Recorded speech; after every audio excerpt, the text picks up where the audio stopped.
In the spring of 1945, as cherry blossoms bloomed across Japan, young pilots climbed into aircraft they knew they would never land. These were not the celebrated kamikaze pilots diving their planes into American warships, but rather a different breed of sacrificial warrior tasked with an equally desperate mission, intercepting the massive B-29 Superfortresses that were systematically reducing Japanese cities to ash. Some flew fighters stripped of everything unnecessary, including landing gear. Others piloted aircraft so crudely built that survival was never part of the design equation.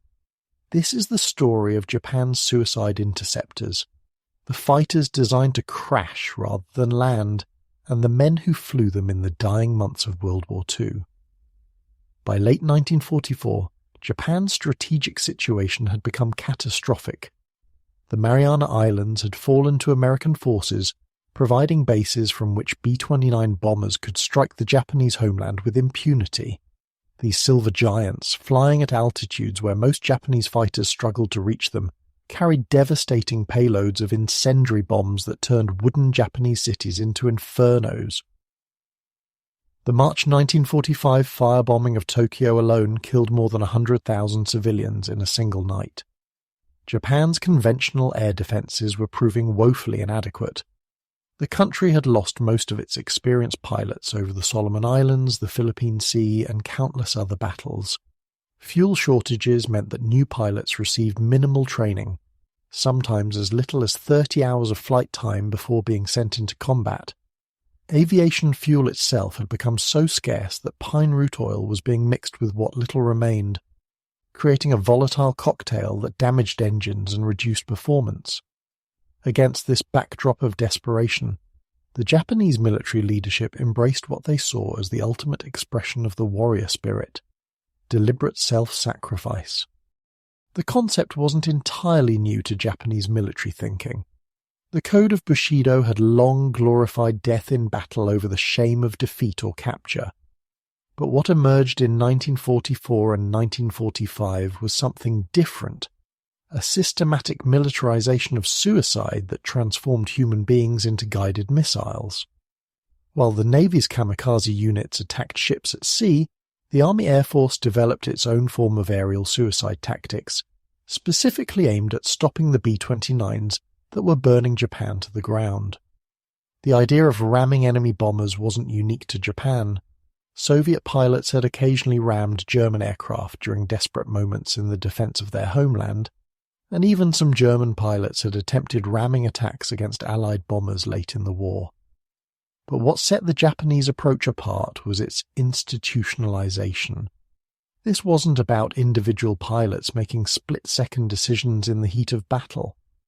This was about creating entire units, developing specific tactics, and even designing aircraft whose primary purpose was to destroy enemy bombers through deliberate collision. The ramming tactics began informally in late 1944 when conventional interception methods were failing. B-29s flew too high and too fast for most Japanese fighters to effectively engage them with conventional weapons. A Nakajima Ki-43 Hayabusa, or even the more capable Ki-84 Hayatei, would struggle to climb to 30,000 feet where the Superfortresses cruised, and by the time they reached that altitude they had little speed or maneuverability left for combat. Their machine guns and cannons often proved ineffective against the B-29's armor and self-sealing fuel tanks. Some pilots, frustrated by their inability to bring down the bombers through conventional means, began attempting to ram them. Major Takuji Yamamoto of the 47th Air Regiment became one of the first to formalize these tactics. In November 1944, he organized what he called the Special Attack Unit, though it was informally known as the Body Crashing Unit. Yamamoto's concept was straightforward but brutal. Fighters would climb to the B-29's altitude, approach from behind or above, and deliberately ram the bomber's tail section or wings. The pilot might bail out if possible, but survival was not the priority. The priority was bringing down the B-29 at any cost. The pilots selected for these missions were often the youngest and least experienced. This wasn't entirely by choice. The veteran pilots who might have had the skill to successfully execute such attacks were mostly dead or assigned to other critical duties. The young men who volunteered, and volunteering is a complicated term when social pressure and propaganda made refusal almost impossible, received minimal training in ramming techniques. They were taught to aim for the bomber's control surfaces, the tail especially, or to try to shear off a wing. They practiced these approaches in training flights, though obviously without the final impact. One such pilot was Flight Sergeant Yoshio Mita, barely 19 years old when he joined a ramming unit in early 1944. In his diary, discovered after the war, Mita wrote about the strange mixture of pride and terror he felt. He described the farewell ceremonies, where pilots would drink sake and write final letters to their families, knowing that the next morning they might climb into their fighters for the last time. Mita survived the war only because Japan surrendered before his number came up for a ramming mission, but many of his friends were not so fortunate.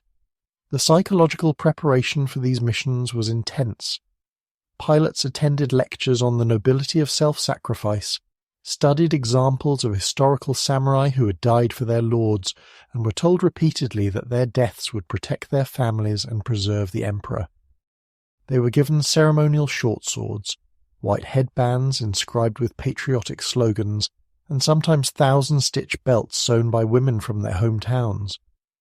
These rituals served to reinforce the idea that they were not simply pilots, but spiritual warriors engaging in a sacred act.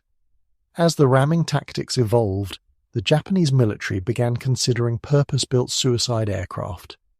The most notorious of these was the Nakajima Ki-115 Tsurugi, whose name meant saber. The Tsurugi represented a complete abandonment of conventional aircraft design philosophy. Where normal fighters were built to fly, fight and return, the Tsurugi was built to fly once and crash. The design requirements were simple. It had to be cheap, easy to build, and capable of carrying a large explosive payload to altitude. The resulting aircraft was a study in desperate simplicity. The Tsurugi's landing gear was designed to be jettisoned after takeoff, not just to reduce weight and drag, but because the aircraft was never intended to land. The gear units would be recovered and reused on other aircraft. The construction used inferior materials wherever possible. The fuselage was made from thin steel sheets and wood, materials that Japan still had in relative abundance compared to aluminum. The cockpit had only the most basic instruments. There was no radio, no armor protection for the pilot, and the fuel tank was not self-sealing because the aircraft was expected to be destroyed before enemy fire became a factor. The engine was whatever could be spared, often worn-out units pulled from damaged aircraft or obsolete models taken from training planes. The Tsurugi's performance reflected these compromises. Its maximum speed was barely 340 miles per hour, slow even by 1945 standards.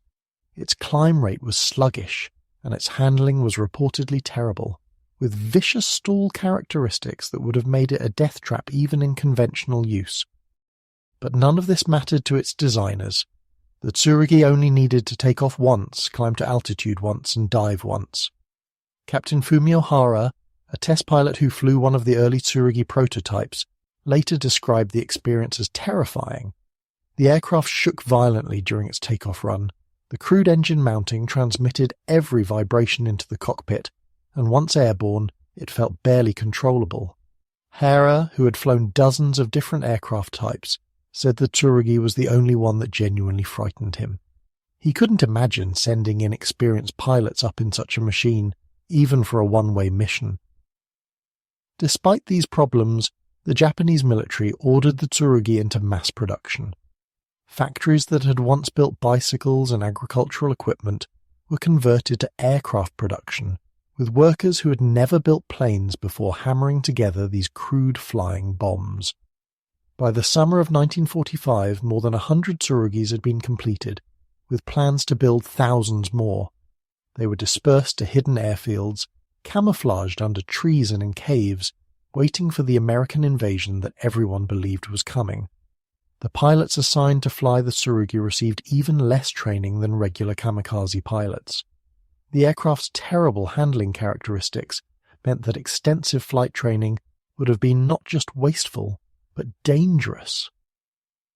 Many Tsurugi pilots were given just enough instruction to take off and navigate to their target area. They practiced the takeoff procedure repeatedly, since the jettisoning of the landing gear had to be done at exactly the right moment. Too early, and the aircraft might not have enough speed to stay airborne. Too late, and the drag would prevent it from climbing effectively. The Yokosuka MXY-7 Yoka represented another approach to the suicide interceptor concept. Unlike the Tsurugi, which was at least theoretically capable of independent flight, the Oka was essentially a manned missile. It had to be carried to its launch point by a mother aircraft, usually a Mitsubishi G4M bomber. Once released, the Oka's pilot would guide it in a rocket-powered dive toward its target. While primarily designed for anti-shipping attacks, some military planners proposed using modified Okas against B-29 formations, though this idea never progressed beyond the planning stage. Beyond these purpose-built suicide aircraft, regular fighters continued to be used in organized ramming attacks. The Kawasaki Ki-61 Hien, with its liquid-cooled engine that gave it better high-altitude performance than many Japanese fighters, became a favored mount for ramming missions. Units equipped with Ki-61s developed specific tactics for these attacks. They would take off when B-29s were detected approaching, climb as high as possible, often above the bomber formation, and then dive through it, attempting to ram individual bombers. Lieutenant Masao Itagaki flew one such mission in a Ki-61 on March 27, 1945. His target was a B-29 formation approaching Kyushu. Itagaki managed to climb to 32,000 feet, higher than he had ever flown before. The thin air made every control input sluggish, and his engine was running rough from the altitude. He spotted a B-29 slightly separated from the main formation and dove toward it. American gunners opened fire and Itagaki felt bullets striking his aircraft, but he pressed on. At the last moment, whether from damage, pilot error, or last-second hesitation, his Ki-61 passed just beneath the bomber's fuselage, close enough that Itagaki claimed he could see the rivets on its aluminum skin. He survived that mission but was killed 2 weeks later, attempting another ramming attack. The American bomber crews quickly became aware of these tactics. Technical Sergeant Robert Goldsworthy, a B-29 gunner, recalled the terror of seeing Japanese fighters climbing toward his formation, knowing that some of them intended to ram. The gunners would concentrate their fire on any fighter that seemed to be lining up for a collision course, but the Japanese pilots had learned to jink and weave during their approach, making them difficult targets. Even when hit, some Japanese fighters continued their ramming attempts, trailing smoke and flame as they closed in. The effectiveness of these ramming attacks was limited but not negligible. Japanese records claim that ramming attacks brought down or seriously damaged several dozen B-29s, though American records suggest the number was lower. The psychological impact, however, was significant. B-29 crews had to constantly watch for potential rammers, adding another layer of stress to missions that were already dangerous and exhausting. Some bomber formations began adopting tighter defensive formations, which made them easier targets for conventional flak but harder for individual fighters to ram. The human cost of these tactics was enormous. For every successful ramming attack, many more Japanese pilots died without achieving anything. Some missed their targets entirely, their aircraft passing harmlessly through bomber formations before running out of fuel or crashing. Others were shot down during their approach. Still others suffered mechanical failures, their poorly maintained aircraft breaking apart under the stress of high-altitude flight. The young pilots who died in these attempts left behind families who received only the official notification that their son or husband had died heroically for the emperor. The pilots themselves were not the unthinking fanatics that propaganda, both Japanese and American, often portrayed. Letters and diaries recovered after the war reveal young men struggling with fear, doubt, and the weight of what they were being asked to do. Some wrote about their love for their families, their dreams that would never be fulfilled, their hope that their sacrifice might somehow protect those they left behind. Others expressed anger at the military leadership that had brought Japan to such desperation, though such sentiments had to be carefully hidden. Corporal Ichizo Hayashi, assigned to a ramming unit equipped with Ki-61s, wrote in his diary just days before his death, "I am not dying for the Emperor or for Japan. I am dying because I have no choice. If I refuse, I bring shame on my family. If I flee, I am a coward. So I will climb into my aircraft and do what they tell me. But I want someone someday to know that I didn't want to die. I wanted to live, to marry, to have children, to grow old. Remember that we were young men, not gods, not heroes, just young men who wanted to live." The maintenance crews who prepared these aircraft for their one-way missions faced their own psychological burdens. They knew that every aircraft they prepared, every engine they tuned, was sending another young man to certain death. Some mechanics later recalled the ritual of painting a rising sun flag on the fuselage of aircraft designated for ramming missions, knowing it would be the last maintenance the plane would ever receive. As the war dragged into its final months, the suicide interceptor programs became increasingly desperate and impractical. Plans were drawn up for even more extreme measures. The Mizuno Shinryu was a proposed rocket-powered interceptor that would have been launched from a catapult, climbed to bomber altitude in minutes, and then rammed its target. It never progressed beyond the prototype stage. Another proposal involved using obsolete biplane trainers as ramming aircraft, the theory being that their slow speed might actually make them harder for B-29 gunners to track and hit. The Japanese military also experimented with air-to-air bombing, where fighters would drop explosive charges on bomber formations from above, though the pilot was expected to detonate the charge with his own aircraft if the bombing attack failed. Some units practiced having fighters trail long cables with grappling hooks, hoping to entangle B-29 propellers, though this tactic proved completely impractical in actual combat. By July 1945, Japan's aircraft industry was producing planes faster than they could find fuel to fly them or pilots to fly them. Hidden airfields across Japan contained hundreds of aircraft, many of them designated for suicide missions during the expected American invasion. The Ki-115 Tsurugi production had reached more than 100 units, with factories continuing to churn them out even as American bombers destroyed the infrastructure needed to deploy them effectively. The atomic bombings of Hiroshima and Nagasaki in August 1945 rendered all these preparations moot. When Emperor Hirohito announced Japan's surrender on August 15th, thousands of aircraft designated for suicide missions sat silent on their airfields. Some pilots, refusing to accept surrender, took off on unauthorized final missions, but most simply walked away from their aircraft, trying to process the fact that they would live after all. The Ki-115 Tsurugis never saw combat. After the war, American occupation forces found them scattered across Japan, hidden in forests, stored in caves, lined up on grass airstrips. Most were destroyed, burned in great pyres along with other weapons of war. A few were sent to the United States for technical evaluation, where American engineers marveled at their crude construction and single-minded purpose. One evaluator wrote that the Tsurugi represented the absolute negation of everything that aviation stands for. In the immediate post-war period, the ramming attacks and suicide interceptor programs were often lumped together with the broader kamikaze phenomenon, portrayed as evidence of Japanese fanaticism and the alien nature of Japanese military culture. This interpretation, while containing elements of truth, obscured the complex realities of these programs. Many pilots were indeed volunteers in the sense that they stepped forward when asked, but the social and military pressure to volunteer was so intense that refusal was almost impossible.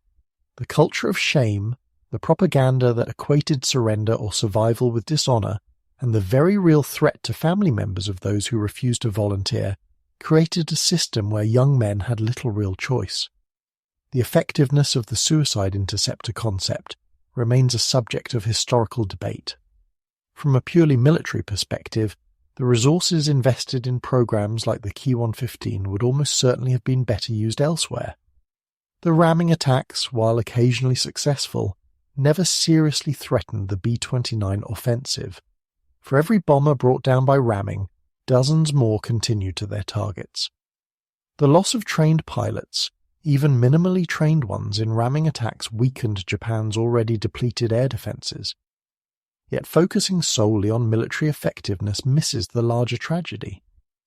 The suicide interceptor programs represented the culmination of a military culture that had come to value death over life, that saw young men not as human beings but as expendable weapons. The pilots who died in ramming attacks or who were preparing to fly Ki-115s on one-way missions were victims of a system that demanded the ultimate sacrifice while offering nothing in return but empty rhetoric about honour and glory. The legacy of these programs extends beyond their immediate military impact. In post-war Japan, the families of pilots who died in ramming attacks faced complex emotions. Pride mixed with grief, honour with anger at the waste of young lives. Some families treasured the last letters from their sons, seeing them as testaments to courage and sacrifice. Others struggled with the knowledge that their loved ones had been sent to certain death by leaders who themselves survived the war. Veterans who survived the war, including those who had been assigned to ramming units but never flew their final missions, often struggled with survivors' guilt. Why had they lived when so many of their comrades had died? Some found purpose in telling the stories of those who didn't survive, ensuring that the young men who climbed into their fighters for the last time would be remembered not as fanatical warriors, but as human beings caught in an impossible situation. The technical legacy of the suicide interceptors was minimal. The Ki-115 Tsurugi represented a developmental dead end, its design philosophy antithetical to the advancement of aviation. The ramming tactics, while demonstrating the extreme lengths to which human beings could be pushed in warfare, offered no lessons applicable to modern air combat. If anything, these programs served as a cautionary tale about the dangers of military cultures that prioritize sacrifice over strategy, death over victory. Modern historians studying these programs have access to materials that were unavailable or suppressed in the immediate post-war period. Pilot diaries, letters, and memoirs have revealed the human dimension of these operations. Technical documents have shown the desperate improvisations and compromises that went into aircraft like the Ki-115. Perhaps most importantly, the passage of time has allowed for a more nuanced understanding of the pressures and circumstances that led to these programs' creation. The story of Japan's suicide interceptors is ultimately a human tragedy wrapped in the larger catastrophe of World War II. It's the story of young men who wanted to live but were told that dying was their duty. It's the story of engineers who perverted their skills to create flying coffins. It's the story of a military system that, faced with defeat, chose to expend its most precious resource, its people, in a futile attempt to stave off the inevitable. When we look at the photographs of Ki-115 Tsurugis lined up on grass airfields, or read the accounts of Ki-61 pilots climbing to impossible altitudes to ram B-29s, we should remember that each aircraft represented a young man who would never return home. Behind every technical specification, every tactical innovation, every desperate measure, there were human beings whose lives were cut short by a war that had already been lost. The cherry blossoms that bloomed in the spring of 1945, which many pilots saw as they took off on their final missions, became a symbol of the transience of life in Japanese culture. But the young men who flew the suicide interceptors deserved more than symbolic meaning. They deserved the chance to see many more springs, to live full lives, to become more than weapons in a war that should never have been fought. Their story serves as a reminder of war's ultimate cost, measured not in aircraft destroyed or battles won, but in human potential forever lost. Today, in museums in Japan and America, a few Ki-115 Tsurugis survive as historical artifacts.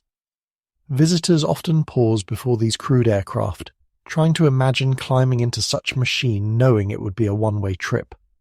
The aircraft stand as monuments to a dark chapter in aviation history, when the miracle of flight was perverted into an instrument of deliberate death.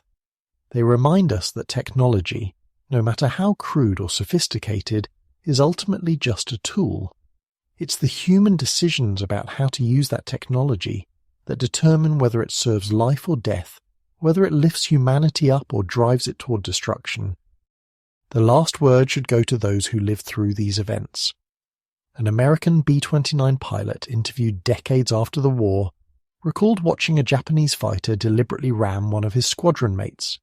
He remembered the explosion, the B-29 breaking apart, the parachutes that may or may not have opened in time. But what stuck with him most was the realization that the Japanese pilot had chosen to die, had climbed into his aircraft that morning knowing he wouldn't climb out. "We were all trying to survive," the American said. "They were trying to die. I still can't really understand it, but I know it was waste, just terrible waste. Those kids should have lived.